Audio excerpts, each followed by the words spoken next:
Hello विद्यार्थियों, आज हम लोग इस वीडियो के माध्यम से क्लास 12th के लिए इकोनॉमिक्स का बहुत ही इम्पोर्टेंट सब्जेक्टिव क्वेश्चन हल करने जा रहे हैं। दरअसल हम बात कर रहे हैं आपके मॉडल क्वेश्चन पेपर का ही, मतलब कि आपके जो मॉडल पेपर में क्वेश्चन संख्या 38 है और उसके साथ में ही क्वेश्चन संख्या 45 है। दोनों क्वेश्चन जो है ना वो बजट से ही रिलेटेड हैं। एक जगह पर आपको क्वेश्चन संख्या 38 में पूछा है सरकारी बजट को परिभाषित कीजिए, यानी कि डिफाइन गवर्नमेंट बजट, तो उसका भी डेफिनेशन आपको इसी वीडियो के अंदर हम बताने वाले हैं। दूसरा जो क्वेश्चन है आपका 45, यहाँ पर पूछ लिया है ऑब्जेक्टिव्स ऑफ गवर्नमेंट बजट, यानी कि सरकार जो बजट बनाती है उसके पीछे सरकार का क्या उद्देश्य या मकसद होता है। तो आइए सबसे पहले हम लोग जानते हैं 38 के हिसाब से, यानी कि जो मॉडल क्वेश्चन पेपर में क्वेश्चन संख्या 38 है उस पर हम लोग पहले बात करेंगे, क्योंकि बजट का डेफिनेशन जानने के बाद ही हम लोग उसके उद्देश्य की चर्चा करें तो ज़्यादा बेहतर होगा। सबसे पहले हम बजट का मीनिंग जान लेते हैं कि बजट का अर्थ है क्या। दरअसल जो बजट शब्द आप देख रहे हैं यहाँ पे, ये इंग्लिश लैंग्वेज का वर्ड है, लेकिन ये कहाँ से लिया गया है? फ्रेंच वर्ड के बॉगेट शब्द से लिया गया है। और इस बॉगेट का मतलब होता है अ स्मॉल लेदर बैग, यानी कि एक छोटे चमड़े का थैला। जहाँ पर आप जानते हैं कि यहाँ हम लोग एक तरह का समझ लीजिए कि थैला का जिक्र जरूर कर रहे हैं, लेकिन यहाँ पर अब जरूरी नहीं है कि वो चमड़े का ही थैला हो, चूँकि मॉडर्न टाइम आ चुका है। तो मीनिंग ये होता है, आपको जब भी पूछा जाए कि बजट का अर्थ क्या होता है, तो बजट का अर्थ होता है अ स्मॉल लेदर बैग, यानी कि एक छोटे चमड़े का थैला। लेकिन अब देखें तो ये है क्या? दरअसल कह रहे हैं कि it is a statement of the financial plan of the government, यानी कि सरकार जो भी अपना प्रॉपर प्लान बना करके चल रही है और उसके ढंग से वो फिर आगे कार्य करेगी, तो निश्चित तौर पर हम उसी बजट के बारे में बात कर रहे हैं। इंडिया के अंदर में प्रोविज़न क्या है आपके इंडियन कॉन्स्टिट्यूशंस में, इसकी भी हम बात इसी वीडियो के अंदर करने वाले हैं। अब देख सकते हैं कि हमारे देश की निर्मला सीतारमन यहाँ पर जो है एक बैग पकड़ी हुई हैं, और इस बैग में वही डॉक्यूमेंट है, वही कागज़ है जिसे हम बजट समझते हैं, और उसके आधार पर ही सरकार योजनाएं या नीतियां बना करके कार्य करती हैं, जिससे कि किसी देश की तरक्की को हम बहुत अच्छे ढंग से कर सकते हैं। तो निश्चित तौर पर आप समझ पाए हैं कि इंडियन फाइनेंस मिनिस्टर की हम बात कर रहे हैं, तो finance minister government of India, इनके हाथ में देख सकते हैं रेड कलर का थैला है, और इसी थैले में जो है वो डॉक्यूमेंट होता है जिसमें ये लिखा होता है कि आने वाली एक फाइनेंशियल ईयर के लिए, है ना, या फिर हमारा जो नेक्स्ट अपकमिंग फाइनेंशियल ईयर होगा उसमें कहाँ पर कितना सरकार खर्च करने वाली है, कहाँ से कितना रेवेन्यू जनरेट करने वाली है टैक्सेस की मदद से। तो ये सब सारा जो है वो इसी थैले के अंदर में वो रिकॉर्ड रखा हुआ है डॉक्यूमेंट्स के रूप में। चलिए हम इसी की बात करते हैं। यहाँ पे डेफिनेशन पर आते हैं। देखिए डेफिनेशन कैसे लिखना आपको और कौन कौन से एलिमेंट, कौन कौन सी चीज़ें आपको डालनी है, इसको भी हम बताएंगे। सबसे पहले देखिए गवर्नमेंट बजट कुछ नहीं है, क्या है? Government budget is an annual financial statement. क्या है? एक वार्षिक वित्तीय विवरण है, और इसमें किस तरह के स्टेटमेंट दिखाए जाते हैं? कह रहे हैं कि showing item wise estimates of receipts and expenditures during a financial year. और जैसे कि आपको मालूम है इंडिया का जो फाइनेंशियल ईयर है वो है 1 अप्रैल टू 31 मार्च, 1 अप्रैल से लेकर के 31 मार्च तक की जो समय अवधि होती है, यही हमारा इंडिया का क्या है? फाइनेंशियल ईयर है, जिसे हम फिस्कल ईयर भी कहते हैं और अकाउंटिंग ईयर भी कहते हैं। लेकिन आप ध्यान दीजिए कि डेफिनेशन में कौन कौन से एलिमेंट शामिल हुए। तो सबसे पहले हम बात क्या कर रहे हैं, एक एनुअल फाइनेंशियल स्टेटमेंट है, यानी कि प्रत्येक वर्ष एक ऐसा आपको स्टेटमेंट तैयार करना ही होगा। ठीक है, एनुअल की बात कर रहे हैं, इसी वजह से प्रत्येक साल ये बजट तैयार होता है, जिसे हम गवर्नमेंट बजट या यूनियन बजट कह रहे हैं। अब यहाँ पर देखो आइटम वाइज चीज़ों को अलग अलग दिखाया जाता है, और एस्टिमेटेड रूप से, अनुमानित रूप से चीज़ें दिखाई जाती है। वास्तविक कुछ भी नहीं है, अनुमानित रूप से होता है कि हम यहाँ पर आने वाले साल में इतना खर्चा करने वाले हैं, और इस तरीके से हम अपनी देश की प्रगति को आगे ले जाने की कोशिश कर रहे हैं। ठीक है ना, मतलब अपनी देश की तरक्की को हम गति देने के लिए इन तरह के जो है योजनाएं बनाए हुए हैं। उन्हीं योजनाओं का जिक्र यहाँ पर जो है किया जाता है एनुअली। ठीक है, तो एनुअल फाइनेंशियल स्टेटमेंट इसी वजह से नाम पड़ा है, क्योंकि यहाँ पर दिखाया जाता है showing item wise estimates of receipt receipts मतलब प्राप्तियां, गवर्नमेंट को टैक्सेस से, नॉन टैक्सेस से जो है पैसे प्राप्त होते हैं। टैक्सेस आपको पता है, डायरेक्ट टैक्सेस और indirect taxes. Non tax receipts क्या होते हैं, जैसे कि फीस भरना, फाइन भरना, है ना, जनता ये सब तो करती ही है। तो फीस और फाइन जो होते हैं ना, नॉन टैक्स रेवेन्यू है ना। तो यहाँ पर आप समझ गए होंगे कि इस तरह के रिसिप्ट्स होते हैं। प्लस में क्या, गवर्नमेंट ना अलग अलग तरीके की योजनाएं बना करके देश में खर्चे भी करती है। तो यहाँ पर एस्टिमेट्स रिसिप्ट्स भी होंगे और एक्सपेंडिचर्स भी, लेकिन कितने साल के लिए कह रहे हैं कि ड्यूरिंग अ फाइनेंशियल ईयर, मतलब एक वित्तीय वर्ष के लिए सरकार ऐसा करती है। और भारत के लिए वित्तीय वर्ष होता है 1 अप्रैल से 31 मार्च तक के बीच। अब जैसे कि आप लोग जानते हैं, अब कहीं पर क्या इसका कोई लिखित है कॉन्स्टिट्यूशंस के अंदर में, तो बिल्कुल है भाई।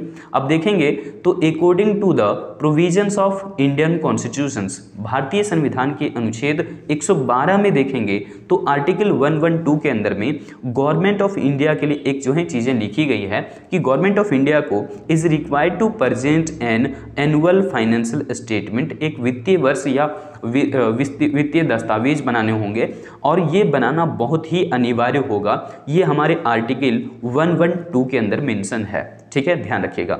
और ये कहाँ पर पेश करना होता है, before the house of parliament, parliament के समक्ष आपको जो है वो चीज़ें पेश कर देनी होती है।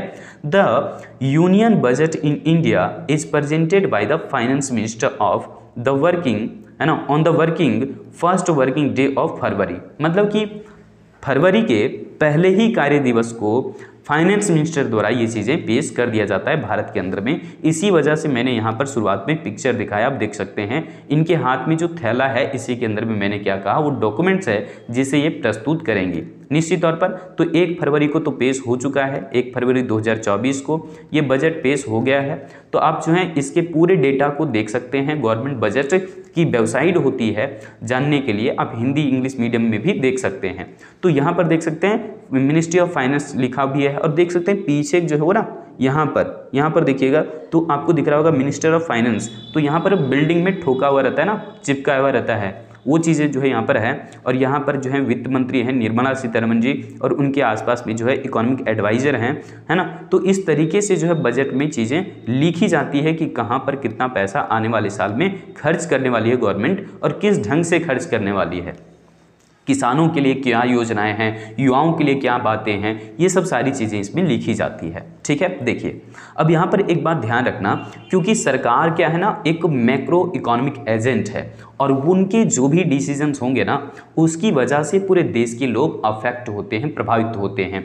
इसी प्रकार से सेंट्रल बैंक भी अगर कोई डिसीजन लेगी, मैक्रो इकोनॉमिक पॉलिसी चूंकि तैयार करती है ये सब दोनों, तो निश्चित तौर पर ये पूरे देश को प्रभावित करने की क्षमता रखते हैं। सरकार जैसे कि जानते हैं कि 8 नवंबर 2016 में जैसे ही सरकार ने ये घोषणा कर दिया कि पुराने 500 और 1000 रुपये के नोट जो है अब पूर्णतः चलन से बाहर हो चुके हैं, और वो 54 दिनों के भीतर आपको बदली कर लेनी है बैंकों से। तो यहाँ पर 8 नवंबर 2016 में जब नोटबंदी की घोषणा हुई, तो आपने जो है वो देखा होगा या अनुभव किया होगा जैसे भी, तो आपको ये पता चला होगा कि बहुत देश के सारे कोने में, पूरे क्षेत्र में लोग प्रभावित हो गए। इसके पीछे का रीजन क्या था, चूंकि ये कोई एक व्यक्ति ने फैसला नहीं लिया है, ये हमारी गवर्नमेंट ने फैसला लिया है, जो कि मैक्रो इकोनॉमिक पॉलिसी तैयार करती है। और गवर्नमेंट को इसीलिए हम लोग कहते हैं मैक्रो इकोनॉमिक एजेंट। और मैक्रो इकोनॉमिक एजेंट जो भी होते हैं, उनके असर पूरे अर्थव्यवस्था पर देखे जाते हैं। सो यहाँ पर ध्यान रखिएगा, अगर सरकार जो है ना बजट के हिसाब से खर्चे करती है, तो निश्चित तौर पर उसका प्रभाव हमारे देश की अर्थव्यवस्था के विकास पर देखने को मिलेगा। तो यहाँ पर देखिए, व्हेन द गवर्नमेंट, जब सरकार स्पेंड्स यानी कि खर्चे करती है अकॉर्डिंग टू द बजट, जब बजट के अनुसार खर्चे करती है, जो कि प्रॉपर प्लानिंग बन चुका है कैसे खर्च करने नहीं करने हैं, तो अगर नियोजित ढंग से खर्चे करती है, प्लान वे में खर्चे करती है, इट हैज़ डायरेक्ट इफेक्ट, तो इसका प्रत्यक्ष असर देखने को मिलेगा on the growth of the economy, कि हमारी इंडिया जो है वो कैसी तरक्की करेगी या कैसा एक्चुअल में डेवलपमेंट होगा। निश्चित तौर पर इसका प्रभाव हमारी अर्थव्यवस्था पर देखने को मिलता है। सो देखिए, अब हम लोग बात करते हैं क्वेश्चन संख्या जो आपका मॉडल पेपर में था 45, हम उसकी अब बात करेंगे, ठीक है। क्वेश्चन संख्या 45 की हम बात करेंगे ताकि आप बेहतरीन ढंग से चीज़ों को समझ पाएं। देखिए बहुत इंपॉर्टेंट है, objectives of the government budget क्या कह रहे हैं इस क्वेश्चन में। ऑब्जेक्टिव्स यानी कि उद्देश्य, बजट का उद्देश्य क्या होता है, सरकार गवर्नमेंट यानी कि जो बजट बनाती है उसके पीछे सरकार क्या लेकर के चलती है, क्या उनका मकसद होता है, इन्हीं चीज़ों को हम लोग यहाँ पर उद्देश्य बोलेंगे या फिर ऑब्जेक्टिव बोलेंगे। देखिए यहाँ पर बहुत सारे उद्देश्य हैं, लेकिन मेन उद्देश्य जो हैं वो क्या है, रीएलोकेशन ऑफ रिसोर्सेज। देखिए देश जो है ना, अगर हम केवल मार्केट इकोनॉमी के भरोसे छोड़ दें या फ्री इकोनॉमी के भरोसे छोड़ देंगे, ठीक है, ऑटोमेटिक चीज़ों की सही डिमांड सही सप्लाई होती जाएगी, कोई दिक्कत नहीं है किसी को। लेकिन ऐसा बिल्कुल भी नहीं है। गवर्नमेंट को आफत आ जाएगा तब जब उन्हें वोट लेनी होगी, तो उससे पहले ही जो है ना जनता की समस्याओं का समाधान करना होगा। इसलिए यहाँ पर क्या कह रहे हैं, when the market economy is unable to achieve social और economic objectives of the nation. मतलब कि यहाँ पर जब समझिए देश के भीतर में जब सामाजिक और आर्थिक उद्देश्य को मार्केट इकोनॉमी पूरा नहीं कर पाता है, अनेबल हो जाता है उस चीज़ को अचीव कर पाने में, तो गवर्नमेंट यहाँ पर इंटरफेयर करती है। गवर्नमेंट क्या करती है, इंटरफेयर करती है। और इनका मतलब क्या हुआ कि बजट एलोकेट करती है प्रॉपर वे में, रिसोर्सेज का जिस प्रकार से उन्हें जो है बंटवारा करना होता है प्राइमरी सेक्टर के लिए, सेकेंडरी सेक्टर के लिए, टर्सरी सेक्टर के लिए, उस ढंग से वो बहुत प्रॉपर वे में कर लेती है। सच अ वे दैट, ताकि जो डिजायरेबल या फिर जो डिजायर्ड सोशल और इकोनॉमिक ऑब्जेक्टिव्स हैं उसे फुलफिल किया जा सके। अच्छा, ये दो टर्म आ रहे हैं, सोशल और इकोनॉमिक ऑब्जेक्टिव्स, ये दोनों अलग अलग बातें हैं। सामाजिक उद्देश्य का मतलब होता है शिक्षा, स्वास्थ्य, पेयजल सुविधाएं, है ना, बिजली व्यवस्था, ये सब सारी चीज़ें। और इकोनॉमिक में आता है रोजगार का स्तर, उत्पादन का स्तर, पूर्ति, ये सब सारी चीज़ें जो होती है ये होता है इकोनॉमिक। मतलब कि रोजगार की बात हो, उत्पादन की बात हो, ये सब हम लोग का इकोनॉमिक में आ जाता है। ये सब आर्थिक उद्देश्य होते हैं। सामाजिक उद्देश्य क्या होते हैं, शिक्षा और स्वास्थ्य, पेयजल सुविधाएं, स्वच्छता, ये सब जो है वो सोशल ऑब्जेक्टिव्स में आते हैं। तो निश्चित तौर पर अगर इस तरह के ऑब्जेक्टिव्स या फिर इस तरह के उद्देश्य मार्केट इकोनॉमी के द्वारा पूरा नहीं हो पाता है ना, डिमांड एंड सप्लाई के द्वारा पूरा नहीं हो पाता है, तो गवर्नमेंट फिर उसे प्रॉपर ढंग में करने की कोशिश करती है बजट के माध्यम से। अब देखिए सेकेंड पॉइंट क्या है। सेकेंड पॉइंट है redistribution of income and wealth. ऐसा करना क्यों जरूरी है, खास करके इंडिया के केस में देखेंगे तो यहाँ पर अमीर और ज़्यादा अमीर हो रहा है, गरीब और ज़्यादा गरीब हो रहा है। सो यहाँ पर अमीर और गरीब के बीच में एक बहुत बड़ी खाई है और उस गैप को फिलफिल करने के लिए गवर्नमेंट को यहाँ पर इंटरफेयर करना पड़ता है। ये जो गैप है ना अमीरों और गरीबों के बीच में, उस गैप को कम करना बहुत जरूरी होता है। सो कह रहे हैं क्या, every government wants to reduce the inequality of income and wealth in the society. आय और संपत्ति की असमानता को हर एक सरकारें जो है वो क्या करना चाहती है, रिड्यूस करना चाहती है, घटाना चाहती है या फिर कम करना चाहती है। क्योंकि इनइक्वालिटी जब सोसाइटी के अंदर में रहता है तो तरह तरह की अन्य जो समस्याएं हैं वो भी समाज के अंदर पैदा होने लगता है। छुआछूत, भेदभाव, ये सब भी उत्पन्न होने लगते हैं, है ना। कहते हैं दो कौड़ी का आदमी है, जिसका इनकम ज़्यादा होगा वो छोटे या फिर कम इनकम वाले व्यक्ति को फिर नहीं गदानेगा। तो इस ढंग से सरकार को यहाँ पर इंटरफेयर करना पड़ जाता है। और इस उद्देश्य को पूरा करने के लिए क्या कह रहे हैं, फॉर दिस पर्पस, इस उद्देश्य के लिए द गवर्नमेंट मेक्स प्रोविजन, सरकार एक ऐसा प्रोविजन तैयार करती है इन the budget for adequate expenditure on social security, ताकि एक तरफ सरकार जो है वो सामाजिक सुरक्षा के लिए पैसे जो है खर्च कर सके एंड दूसरी साइड में उन्हें सब्सिडी भी दे सके, और तीसरी साइड में क्या कि जो भी जनता के कार्य होंगे उन्हें आसान बनाने की सरकार कोशिशें भी करती है। और इसके लिए ना गवर्नमेंट हाई इनकम क्लास वाले लोगों पर जो है टैक्स चार्ज करती है और वही पैसा ले जा करके फिर लोगों पर या फिर लोगों के कल्याण पर खर्चे करती है। तो इस तरीके से जो इनइक्वालिटी होती है वो धीरे धीरे सोसाइटी के अंदर में रिड्यूस होता है। ठीक है, चलिए यहाँ पर देख लीजिए तीसरा क्या ऑब्जेक्टिव्स होता है गवर्नमेंट बजट तैयार करने का, कि इकोनॉमिक स्टेबलाइजेशन। देखिए इकोनॉमिक स्टेबलाइजेशन का मतलब होता है देश के अंदर में फ्लैक्चुएशन चलते रहते हैं। कभी वस्तु की कीमत ज़्यादा रहती है, बहुत ज़्यादा, कभी वस्तु की कीमत बहुत कम रहती है, निम्न स्तर का। ये सब होते रहेगा। अगर हम फ्री इकोनॉमी के भरोसे छोड़ेंगे तो ये सब तो होना तय है।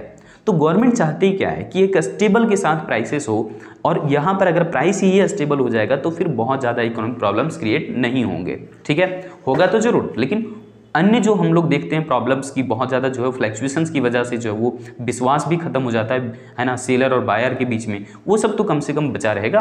तो इसलिए इकोनॉमिक स्टेबलाइजेशन लाना सोसाइटी के अंदर में बहुत जरूरी होती है। कह रहे हैं क्या, economic fluctuations have every bad effect on economic development, यानी कि आर्थिक विकास के ऊपर में देखें तो इस इकोनॉमिक फ्लैक्चुएशंस का बहुत बुरा असर पड़ता है। इसलिए क्या करती है गवर्नमेंट, ट्राइज, कोशिश करती है to bring about economic stability through the budget, और सरकार बजट के माध्यम से इसे ठीक करने की कोशिश करती है ताकि क्या हो जाए, सो दैट ताकि the prices of the goods and services में बी स्टेबलाइज्ड, ताकि जो वस्तु और कीमत हैं उनकी कीमतें जो है कम से कम स्थिर रहे, स्थायित्व बना रहे उनमें, एंड एडुकेट जॉब अपॉर्चुनिटीज में बी क्रिएटेड, ताकि और भी जो है रोजगार का सृजन हो सके, रोजगार के मौके भी मिल सके। नहीं तो होता क्या है ना कि अधिक प्राइसेस पर कुछ लोगों को कभी फायदा होता है तो निम्न प्राइसेस पर कुछ लोगों को फायदा होता है, लेकिन अगर प्राइस स्टेबल हो तो दोनों को विशेष तरीके के फायदे हैं और इसको हम लोग जो है फुल एम्प्लॉयमेंट की स्थिति भी समझ सकते हैं। हालांकि ऐसी स्थिति आप प्राप्त बिल्कुल भी नहीं कर पाते हैं, बट हाँ करने की कोशिश जरूर करनी चाहिए। तो वही गवर्नमेंट भी यहाँ पर ट्राइज करती है, कोशिश करती है कि काश ये जो फ्लैक्चुएशंस है, इकोनॉमिक फ्लैक्चुएशंस वो घट जाए या फिर कम हो जाए। चलिए, और यहाँ पर हम देख रहे हैं आखिरी उद्देश्य क्या होता है गवर्नमेंट का, कि management of the public enterprises. सरकार की बहुत सारी ऐसी उद्योग या फिर बहुत सारी ऐसी कंपनियां हैं जिसे सरकार रेगुलेट खुद ही करती है। हम लोग यहाँ पर पब्लिक इंटरप्राइजेस का मतलब यही समझते हैं कि जिसका मैनेजमेंट या जिसका कंट्रोल पूरी तरीके से गवर्नमेंट के हाथ में होता है। तो यहाँ पर देख लीजिए, कह रहे कि India has adapted mixed economy. जैसे कि आपको पता है कि भारतीय अर्थव्यवस्था क्या है, मिक्स्ड इकोनॉमी, मतलब कि कुछ इंटरप्राइजेस हमारे यहाँ पर ऐसे हैं जो कि प्राइवेट ओनरशिप है, कुछ इंटरप्राइजेस पर पब्लिक ओनरशिप है। तो यहाँ पर पब्लिक इंटरप्राइजेस की हम दरअसल बात कर रहे हैं स्पेशली। कह रहे हैं कि India has adapted mixed economy. भारतीय अर्थव्यवस्था कैसी है, मिश्रित अर्थव्यवस्था है, इन विच जिसमें कि private and public sector both are operating, दोनों चल रहे हैं यहाँ पर। किसको कौन मना कर रहा है, दोनों उद्देश्य पूरा हो रहे हैं हमारे यहाँ पे। कह रहे हैं कि आगे the government has established many industries, बहुत सारी जो है ना उद्योगों की स्थापना करती है। स्थापना होता है एस्टेब्लिशमेंट, स्थापना करना, यानी कि सरकार बहुत सारे उद्योगों का स्थापना करती है। इन द पब्लिक सेक्टर, कहाँ पर, सार्वजनिक क्षेत्रों में सरकार बहुत अपने उद्योग धंधे भी स्थापित करती है, एंड मैनेज भी करती है उसे और कंट्रोल भी करती है ना, in order to increase public interest and social welfare. मतलब कि सामाजिक कल्याण या फिर समाज की भलाई के लिए सरकार ऐसा जो है वो अपना कंपनी या फिर उद्योग धंधे स्थापित करती है ताकि पूरी तरीके से प्राइवेट ओनरशिप ना हो जाए और कहीं वो जो है वो सोसाइटी के लोगों का जो है ना वो क्या कहते हैं उसको भाई, शोषण ना करने लगे। तो इस तरीके से जो है सरकार खुद अपना एक इंटरप्राइज लेकर के आती है, अपना खुद का उद्योग धंधा भी शुरू करती है, जिससे कि सोसाइटी के अंदर में लोगों का शोषण कम हो सके। ठीक है, provisions are made in the budget, और इस तरह की जो है प्रोविजंस कहाँ नोट किए जाते हैं, बजट में, for their successful operation and management, ताकि वो उद्योग धंधे सही ढंग से संचालित हो सकें देश के भीतर। यही हमारा जो है वो बजट का उद्देश्य होता है। उम्मीद है कि आज की वीडियो के अंदर बताए गए कंटेंट को आपको जो है बेहतर समझ पाए होंगे, और निश्चित तौर पर हम लोग आगे भी कुछ कंटेंट और भी लेंगे। और MCQ जहाँ तक की बात है हमने प्रीवियस ईयर कंप्लीट किया है, आप उस जाकर के देखिए। 2022 और 23 का भी हम जल्द ही आपको अपडेट देने वाले हैं। सो आज रखते हैं इस वीडियो में हम इतना ही, मिलते हैं फिर से किसी अगली वीडियो अपडेट के साथ। जय हिंद।